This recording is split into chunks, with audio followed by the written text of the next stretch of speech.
Hi అండి. అందరికీ నమస్కారం. Welcome to my channel. ఈ వీడియోలో ఉద్యోగులకు సూపర్ గుడ్ న్యూస్ అండి. ప్రభుత్వ ఉద్యోగులకు ఒకేసారి అకౌంట్‌లోకి 15,00,000 భారీగా పెరగనున్న జీతాలు. దీనికి సంబంధించిన పూర్తి సమాచారాన్ని వీడియోలో తెలుసుకుందాము. వీడియో అయితే ఎక్కడ కానీ స్కిప్ చేయకుండా ఎండ్ వరకు చూసేయండి. అప్పుడే ఇన్ఫర్మేషన్ పూర్తిగా అర్థమవుతుంది. అలాగే ఈ వీడియో చూస్తున్న ప్రతి ఒక్కరు లైక్ చేయండి ఫ్రెండ్స్. ఈ వీడియోని తోటి ఉద్యోగ, పెన్షన్ మిత్రులతో అయితే షేర్ చేయండి. కొత్తగా మన ఛానల్ చూస్తున్నవారు ఇంకా ఎవరైనా సబ్స్క్రైబ్ చేసుకోకపోతే వెంటనే మన ఛానల్‌ని సబ్స్క్రైబ్ చేసుకోండి. సబ్స్క్రైబ్ చేసుకోవడం వల్ల నేను చేసే ప్రతి ఒక్క వీడియో మీ వరకు రీచ్ అవుతుంది. ఇక ఆలస్యం చేయకుండా వివరాలకైతే వెళ్ళిపోదాము. ఫ్రెండ్స్ ఇక విషయానికొచ్చినట్టయితే కేంద్ర ప్రభుత్వ ఉద్యోగులకు మరియు పెన్షనర్లకు కేంద్ర సర్కార్ త్వరలోనే ఒక అద్భుతమైన తీపి కబురు అందించబోతోంది. ఈ నిర్ణయం వల్ల లక్షలాది మంది ఉద్యోగుల బ్యాంకు ఖాతాల్లోకి ఒకేసారి భారీ మొత్తంలో నగదు జమ కానుంది. దేశవ్యాప్తంగా ఉన్న 1,00,00,000 మందికి పైగా ఉద్యోగులు మరియు పెన్షనర్లు ఎదురుచూస్తున్నటువంటి 8వ వేతన సంఘం ఏర్పాటుకు సంబంధించి కసరత్తులు తుది దశకు చేరుకున్నాయి. అధికారిక వర్గాల సమాచారం ప్రకారం ఈ కొత్త వేతన సంఘం సిఫార్సులు జనవరి 1, 2026 నుండి అమల్లోకి వచ్చే అవకాశం ఉంది. సాధారణంగా వేతన సంఘం తన పూర్తి నివేదికను రూపొందించడానికి మరియు ప్రభుత్వానికి సమర్పించడానికి సుమారు 14-18 నెలల సమయం తీసుకుంటుంది. ఈ నివేదిక ఒకసారి ఆమోదం పొంది అమల్లోకి వస్తే ఉద్యోగుల జీతాలు మరియు పెన్షనర్ల పెన్షన్లలో భారీ మార్పులొస్తాయి. కేవలం జీతాల పెంపు మాత్రమే కాకుండా గత కాలానికి సంబంధించిన బకాయిలు కూడా భారీగా అందనున్నాయి. మనీ కంట్రోల్ నివేదిక ప్రకారంగా ఈసారి ఉద్యోగులకు అందబోయే బకాయిలు సుమారు 20 నెలల కాలానికి సమానంగా ఉండవచ్చు అని అంచనా వేస్తున్నారు.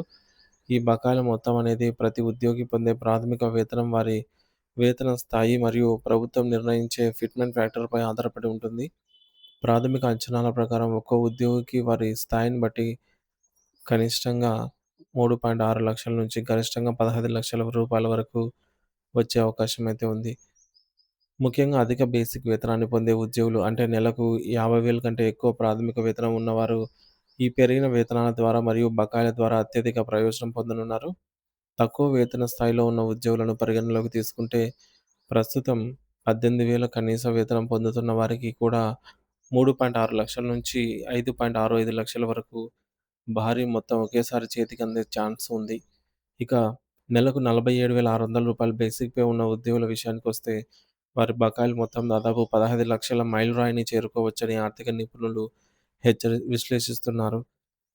వేతన పెంపులో కీలక పాత్ర పోషించే ఫిట్‌మెంట్ ఫ్యాక్టర్‌పై కూడా స్టాఫ్ యూనియన్‌లు ప్రభుత్వానికి కీలక ప్రతిపాదనలు చేశాయి. ప్రస్తుతం ఉన్న ఫిట్‌మెంట్ ఫ్యాక్టర్‌ను 3.3 నుంచి 3.25 రెట్లు పెంచాలని వారు డిమాండ్ చేస్తున్నారు. ఒకవేళ ప్రభుత్వం ఈ డిమాండ్‌ను ఆమోదిస్తే ప్రస్తుతం ఉన్న కనీస ప్రాథమిక వేతనం 18,000 నుండి ఏకంగా 54,000 వరకు పెరిగే అవకాశం ఉంది. దీనివల్ల ఉద్యోగుల టేక్ హోమ్ సాలరీ అంటే ప్రతి నెల చేతికొచ్చే జీతం ఊహించని విధంగా పెరుగుతుంది. అయితే ఈ వేతన నిర్మాణం ఎలా ఉండబోతోంది అనేది కమిషన్ తన పూర్తి నివేదికను సమర్పించిన తర్వాతే స్పష్టంగా తెలుస్తుంది. గత కొన్ని దశాబ్దాల్లో ఎన్నడూ లేని విధంగా అత్యంత పెద్ద వేతన పెంపుదలగా అయితే ఇది నిలిచిపోనుందని భావిస్తున్నారు. ఇది ఉద్యోగుల కుటుంబాల ఆర్థిక స్థితిగతులను మెరుగుపరచడమే కాకుండా మార్కెట్‌లో వారి కొనుగోలు శక్తిని మరియు ఖర్చు చేసే సామర్థ్యాన్ని కూడా గణనీయంగా అయితే పెంచుతుంది. ఇదిలా ఉండగా కేంద్ర ప్రభుత్వ ఉద్యోగులు మరియు పెన్షనర్లు కేవలం జనవరి 2026కు సంబంధించి కరువు భత్యం పెంపు కోసం కూడా ఆశగా ఎదురుచూస్తున్నారు. గతంలో హోలీ పండుగ సమయానికే ఈ ప్రకటన వస్తుందని భావించినప్పటికీ ప్రభుత్వం దీనిపై ఇంకా ఎటువంటి అధికారిక నిర్ణయం తీసుకోలేదు. తాజా ద్రవ్యోల్బణ గణాంకాలు మరియు ఆర్థిక పరిస్థితులను బట్టి చూస్తే ఏప్రిల్ 2026 ప్రారంభంలోపు ఈ డీఏ పెంపుపై ప్రకటన వెలువడవచ్చని నివేదికలు స్పష్టం చేస్తున్నాయి.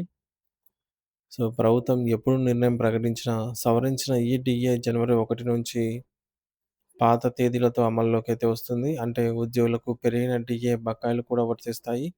ఈసారి కరువు భత్యం సుమారుగా 2% పెరిగి మొత్తం 60% చేరుకోవచ్చని అంచనా వేస్తున్నారు. దేశంలోని పారిశ్రామిక కార్మికుల వినియోగదారుల ధరల సూచి ఏఐసిపిఐ ఐడబ్ల్యూ ఆధారంగా ప్రభుత్వం ఈ డీఏను లెక్కిస్తుంది.